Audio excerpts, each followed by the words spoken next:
සුද්දි සුද්දියා සුද්දි සුද්දි ඉක්මනට සනීප වෙන්න සුද්දි සුද්දි ඉක්මනට සනීප වෙන්න අනන්ත බුදු ගුණ බලයෙන් මගේ සුද්දි සුවපත් වෙන්න සුද්දියා සුද්දියට දැන් චූ ගියානේ දැන් සනීප වෙයි ඈ සුද්දි දැන් සනීපයි නේද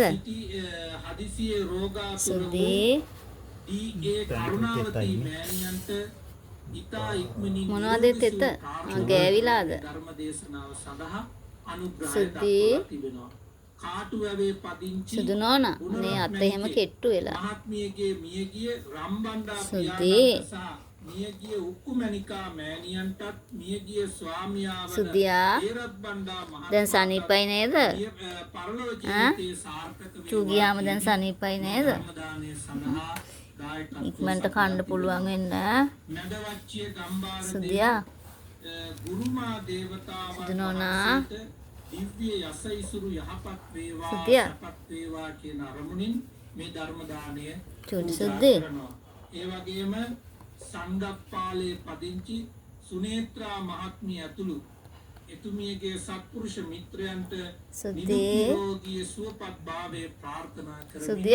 මේ ධර්ම දේශනාව සඳහා අනුග්‍රහ දායකත්වයේ සපයා තිබෙනවා පින්තුනි සුද්දියාමි ආමින සුද්දි සත්පුරුෂ අරමුණු හිතේ තබාගෙන ඊයම් ප්‍රමුඛා සදමාවේ කලන පොනවද පොඩ්ඩක් මේ ධර්ම දේශනාව සුද්දි බොහෝම ඕනෑකමින් යුතුව කන්න පුළුවන්ද දැන්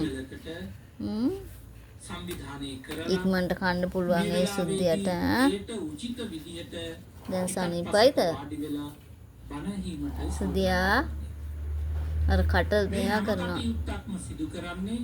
ප්‍රමිතා මහත්මියගේ මූලිකත්වයෙන් එතුමියට මේ සත්පුරුෂ කටයුතු සිදු කිරීම සඳහා තමන්ගේ ස්වාමි පුරුෂයා නකුල මාතා නකුල පිතා වගේ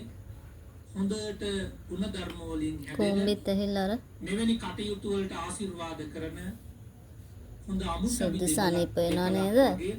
මේ කටයුතු සිදු කරනවා සුද්දි ඉක්මනින් සනීප වෙන්න මේ කටයුතු සිදු කරන්නට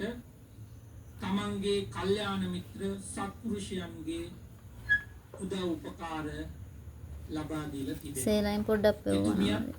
මෙවැනි සත්පුරුෂ කටයුතු සිදු කිරීමට කැමැති අතහි නෙවෙලාද. සත්පුරුෂ ජනයාත් සුදු නෝනා. අද දින මේ සිදු කරන හොම්බත් එතයි චුට්ටක් දාන මේ පින්කම සිදු කිරීමට බලා. තෙත හොම්බකෝ. එහෙනම් සුපින්වතුනි බුදුරජාණන් වහන්සේ විසින්